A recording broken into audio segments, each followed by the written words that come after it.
श्रीनाथ जी का जो रूप है, स्वरूप है, इसमें सब विराजमान है, सब विद्यमान है, क्योंकि ये वास्तविक आनंद स्वरूप है। एक भुजा ऊपर है और दूसरी भुजा कमर पर है। किस भाव से? सावधानी से सुनिए कथा बिल्कुल। श्रीनाथ, श्री यानी राधा, श्री यानी श्री किशोरी जी, श्री यानी श्री लाडली जी, और श्री लाडली के संग युक्त होकर के जो नाथ विराजमान है वो है श्रीनाथ। सुनवे तो पहली ताली बजा रहे हो, बात तो पूरी करने दो हमको, जल्दीबाजी मत करो। अब तो पंडाल भी अपना, समय भी अपना, कथा भी अपनी, उत्सव भी अपने, पूरा दिन है अपने पास। खूब भाव से सुनो कथा। वृंदावन में जो दर्शन नहीं है वो दर्शन श्रीनाथ जी में है। कैसे? आप लोग सब बाहर से पधारे हैं, इसलिए मैं जो अपने गुरुजनों से, जो अपने बुद्धिजीवियों से जो मैंने सुना तो मैं कह दूं यहां पर। वृंदावन में किशोरी जी ठाकुर जी के बगल में विराज रही है, और स्वरूप में नहीं है, केवल नाम के रूप में श्री राधा रानी विराजती हैं वृंदावन में।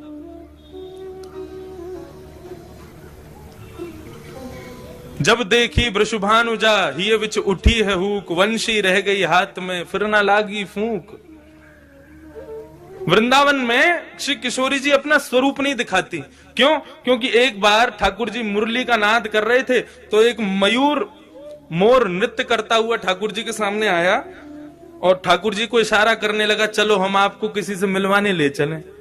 भगवान बोले किससे मिलवाने ले चलो? बोले चलो तो सही। लेके गया तो एक कुंड में एक गोपी कुंड का जल भर रही थी, तो मयूर इशारा करता है, इनको देखो, इनसे मिलवाने लाए हैं। भगवान बोले कौन है? मयूर बोला खुद ही देखो। अब ठाकुर जी खूब उमड़ घुमड़ करके वेणु बजा रहे हैं, ऐसे ऐसे तान बजामे कि भाई ये घूम के गोपी देखे तो इसका चेहरा दिखे। लेकिन वो गोपी अपने कार्य में व्यस्त थी। लेकिन जैसे ही कार्य पूरा हुआ और जैसे ही उसने गागर में जल भर के जैसे ही अपने मस्तिष्क पर धारण किया और कार्य पूरा करके जैसे ही पीछे मुड़ी ठाकुर जी की ओर देखा, तब ये पद गाया। बोले जब देखी वृषभानुजा, वो कोई गोपी नहीं है, श्री राधा रानी है। जैसे ही उनका दर्शन किया तो ठाकुर जी बंशी बजाना भूल गए। मतलब उंगलियां तो नर्तन कर रही हैं लेकिन फूंक नहीं निकल रही हृदय से। इतनी सुंदर श्री किशोरी जी। तो जैसे ही देखा कि भैया ये क्या वेणु पे केवल उंगलियां घुमा रहे हैं, बजा क्यों नहीं रहे, तब किशोरी जी को लगा अरे हमारे स्वरूप में मोहित हो गए। सो किशोरी जी ने घूंघट कर लिया। तब से आज तक श्री लाडली जी वहां घूंघट करके बैठी हैं। क्यों? बोले यहाँ पर भक्त दर्शन करने आएंगे ठाकुर जी का, और यदि मैंने घूंघट ऊपर कर लिया तो ये तो मुझे देखते रहेंगे, भक्तन ने तो देखेंगे ना। तो यहाँ हमारे श्री किशोरी जी घूंघट करके बैठी हैं। लेकिन नाथद्वारा में किशोरी जी कहाँ है? नाथद्वारा में लाडली जी कहाँ है? ये जो स्वरूप है ये श्री लाडली जी का है। एक स्वरूप नहीं है श्रीनाथ जी।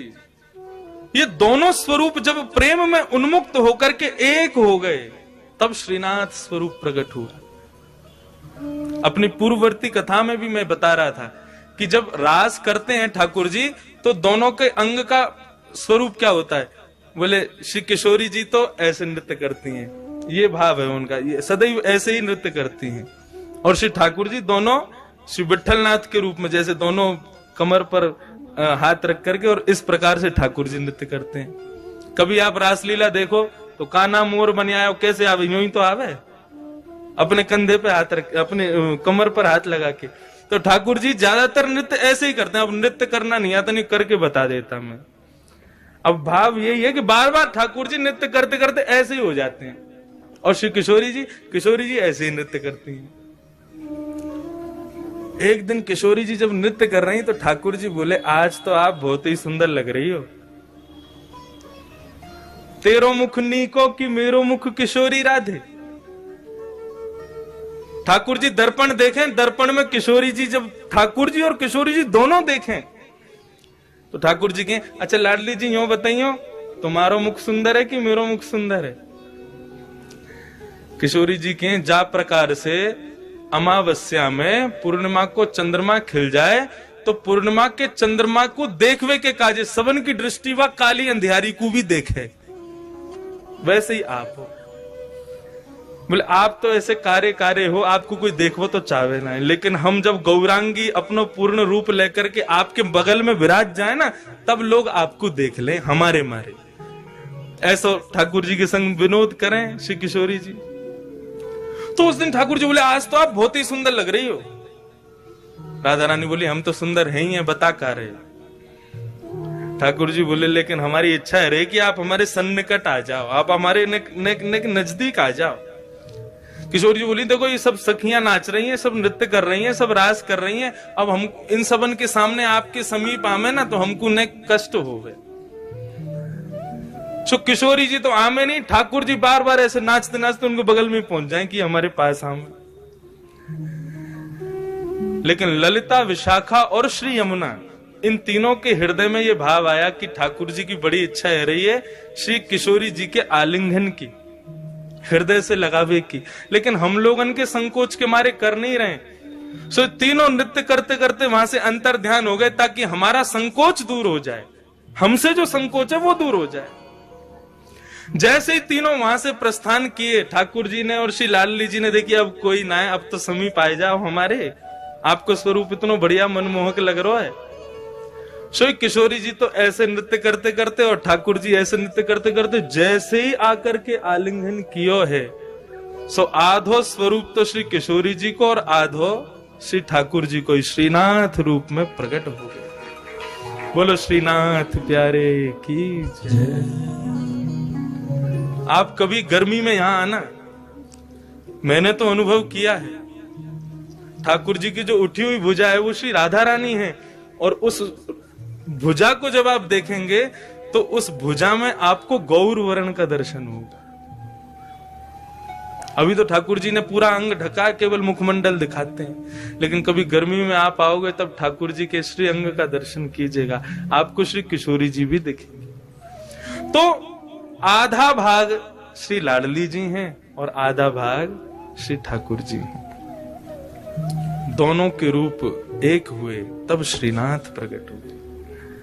हमारे ब्रज वृंदावन में तो फिर भी राधा रानी ने थोड़ा सा दूर रह के बैठी हैं, लेकिन यहां तो एक में ही बैठी। और यहां आए कहां थे? कहां से आए? हमारे यहां से तो आए, हमारे ब्रज से ही तो पधारे। कल यहां पर प्रेस कॉन्फ्रेंस हो रही थी तो हमारे प्रेस के सब भाइयों ने हमसे पूछा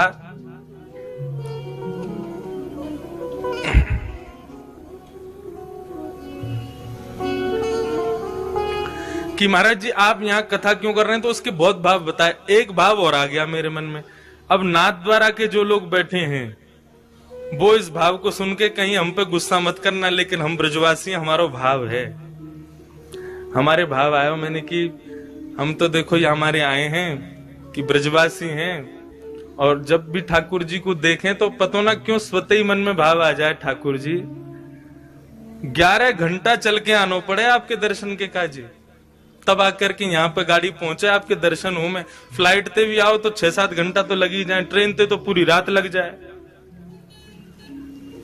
हम ब्रजवासी आपके प्राण धन है, आप ही कहो ब्रजवासी वल्लभ सदा मेरे जीवन प्राण।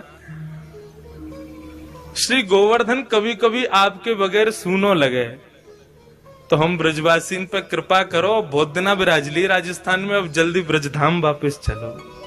हमारे हृदय में तो ये भाव आ जाए। तो प्रेस वाले क्या बोले, आप हमारे ठाकुर जी को चुरावे आए हो यहाँ पे? मैंने भैया चुरावे तो ना आए। बोले हमारे ठाकुर जी कहीं ना जाएंगे, अब संभव ही ना है, वो तो यहीं रहेंगे, यहाँ से कहीं नहीं जाएंगे। मैंने कि आप काहे को गुस्सा रहे हो, मतलब ठाकुर जी गए तो